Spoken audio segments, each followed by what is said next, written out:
Soviet-era tanks that they donated to Ukraine in the fight against Russia. 우리나라의 방산 수출액이 올해 역대 최고치를 기록하며 승승장구하는 가운데 한국의 방산 역량을 분석하는 외신 보도가 이어지고 있습니다. 육군과 공군 참모총장이 UAE의 초청을 받아 아랍에미리트 및 레바논을 공식 방문하면서 폴란드에 이어 UAE에도 대규모 방산 수출이 기대되고 있는데요. 미국 CNN 방송은 탱크가 속도를 내고 곡사포가 터지고 뼛속까지 흔들고 이게 한국이 무기를 파는 법이라는 제목으로 한국 방산 사업을 분석하는 방송을 편성했습니다. CNN은 한국에 직접 기자를 파견해 대한민국 방위산업전 2022 기동화력 시범 행사를 취재해 소개했는데요. K9 자주포가 목표물을 타격하자 섬광과 진동이 덮쳐왔으며 곧바로 K2 전차가 격과 함께 굉음을 내며 돌진하기 시작했다면서 놀라움을 전했습니다. 또한 CNN은 한국이 20여 개국 군 관계자와 2,000명의 군중에게 선보인 이전 시에는 제품에 자신 있는 한국이 무기를 판매하는 하나의 방법이라며 한국은 세계 4위 수출국에 올라서기를 원한다고 보도하기도 했습니다. CNN은 한국의 방산 역량은 북한의 끊임없는 도발에 시달린 결과라면서 산으로 둘러싸여 방어에 용이한 항구 도시 창원에 방산단지가 발전한 이유라고도 분석했습니다. 또 거대 로봇부터 나노 공정까지 자동화가 이뤄진 한화 디펜스 공장 내부를 촬영했고 혹한의 겨울과 고온 다습한 여름까지 다양한 계절을 지닌 한국이기에 무기 개발과 시험에 더욱 적합했다는 전문가의 의견도 전했습니다. 영국 로이터는 한국의 폴란드 무기 수출 규모가 150억 달러 이상일 것으로 추정된다는 보도와 함께 한국 방위 산업을 미국, 러시아, 프랑스에 이어 세계 4위를 바라보고 있다고 전했습니다. 이외에도 수많은 외신들이 한국 방산 수출을 보도했는데요. In other global news at this hour, there are always winners and losers in any military flare-up. In the Ukraine-Russia war as well, while the world on one hand are facing the economic consequences of the war, there are some countries who are profiting from the sanctions, price rise and supply crisis. One such country that has gained from the Ukraine-Russia war is South Korea. Seoul has become one of the world's top arms exporters. This year itself, the country sold arms worth $17 billion, which is double than last year's arms sales. And experts believe that the industry growth will continue against the backdrop of the Ukraine-Russia war. Now, the main reason behind the rapid growth in Korean arms sales was because of Ukraine's neighbor, Poland, which made more than $10 billion worth of purchase in the first 10 months of this year itself. This was because Poland had an urgent need to procure armaments after the Ukraine war. Poland's surge in military spending mirrors a global trend where countries across the world are ramping up their defense spending. And South Korea was able to grab the opportunity and profit from it. Now, the gains that Seoul made from the arms sale has also surpassed its electronic exports value.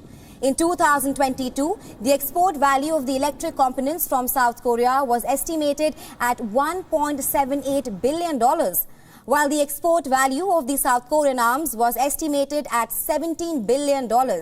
And this is clearly 17 times more than Seoul's export value of the electric components. The South Korean government is now keen on expanding the recent success of the defense industry. The South Korean President Yoon Suk-yeol has now set a goal of becoming one of the top 4 weapons sellers in the world. And for more on this, joining us live from Seoul is Reuters senior correspondent Josh Smith. Hi, welcome to the broadcast, Josh. Hi. Now, I want to first share some data with you. South Korea's total arms exports this year was at $17 billion, which is 10 times more of what it sold last year. Now, where is this appetite coming from? Do you think South Korean arms industry is a beneficiary of the Ukraine-Russia war? As you noted in your report, that definitely makes up a lion's share of what they've been able to sell this year. The biggest deals by far came from Poland, which bought hundreds of tanks, self-propelled howitzers, but also high-end equipment such as aircraft. And these are going to be delivered over a period of years. But the reason why Poland chose South Korea over some other countries for this deal was South Korea's vow to deliver these weapons very quickly. And so that's been kind of their key selling point right now, and that's allowed them to make some very big deals, particularly with Poland, while also eyeing some other countries that are also increasing their defense budgets in Europe, driven by concerns over the war in Ukraine. Right now, South Korea is also known for its electronic exports and big electronic brands. How do you view the massive arms exports surpassing the electronic exports? I don't think that focus is going to change at all here in South Korea. Obviously, their bread and butter are their big companies like Samsung and LG and some of their car companies. Those maintain some of their dominance here for sure. But this rising power of the defense industry is certainly notable. And as you mentioned, South Korea could well soon become the fourth largest exporter in the world. And that's something that President Yoon Suk-yeol has said he wants to accomplish. And so this certainly is something that South Korea is looking to make its mark in alongside its televisions and cell phones. Right, like you mentioned, that South Korea could become the fourth largest arms exporter in the world. And clearly at this rate, it is estimated that South Korea could surpass China in arms export. Do you think this brings South Korea in competition with its ally, the United States of America? I think South Korea is still a far way away from competing directly with the United States. But companies around the world in Europe and American companies are certainly taking note of South Korea's advances here. One of the ways that South Korea has been able to make progress in selling the weapons that it has is that a lot of the weapons are ones that are, in the end, ones that are used by wide ranges of companies or countries. So, for example, there are these artillery systems and things like that that are, in the end, actually quite basic. And so they do very good jobs at these weapons that have very wide appeal rather than kind of super high-end expensive ones that not many countries might buy. And now let's take a look at South Korea, specifically at the nation's exports. I know what you're thinking, that this story is about Hyundai cars or Samsung appliances. No. So it must then be about South Korea's cultural exports, you know, from your K-pop to K-dramas. No. We're talking about weapons exports. Seoul's arms exports have exploded over the last few years. In August, the South Korean President Yoon Suk-yeol outlined his plan. He wants South Korea to be part of the top 4 weapon suppliers in the world. And Seoul has been pursuing that vision for a while. Its arms exports this year are reportedly worth about $17 billion. Last year, exports were worth around $7.5 billion, less than half. So that's a huge increase. So who's buying these weapons? Poland. It provided the largest boost to South Korea's exports this year. So what are they selling? South Korea has inked a deal to provide K2 tanks, K9 howitzers and FA-50 jets to Poland. They're also supplying Chunmoo multiple launch rocket systems. Who else are they selling to?